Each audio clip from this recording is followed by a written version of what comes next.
அணிவகுப்பு தலைவர் அவர்கள் தனது குழு அணிவகுப்பு செய்வதற்கு தயார் நிலையில் இருப்பதை மாண்புமிகு தமிழ்நாடு முதலமைச்சர் அவர்களுக்கு தெரிவிக்கிறார்கள். The Honorable Chief Minister has accepted the ceremonial guard of honor and is proceeding to inspect the parade in an open jeep.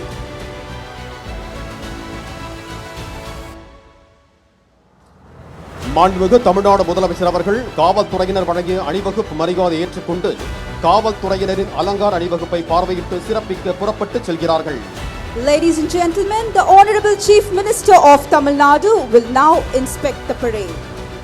அணிவகுப்பு நடத்தும் பிரிவு தமிழ்நாடு சிறப்பு காவல் படை அணிவகுப்பு பொறுப்பு அதிகாரி திரு என் மணிவர்ணன் தலவாய் தமிழ்நாடு சிறப்பு காவல் 5ஆம் அணி. The parade overall in charge Thiru N. Manivarnan, Commandant Tamil Nadu Special Police 5th Battalion. கவாத்து அணிவகுப்பு தலைவர் திரு என் ஆனந்தராஜ் உதவி தளவாய் தமிழ்நாடு சிறப்பு காவல் 12ஆம் அணி. The parade commander is Thiru M. Anandaraj, Deputy Commandant Tamil Nadu Special Police 12th Battalion. அணிவகுப்பு உப தலைவர் திரு பி சாமுடி ஆய்வாளர் தமிழ்நாடு சிறப்பு காவல் 13ஆம் அணி. The parade second in command is Thiru M. P. Samudi, Inspector Tamil Nadu Special Police 13th Battalion, Trichy.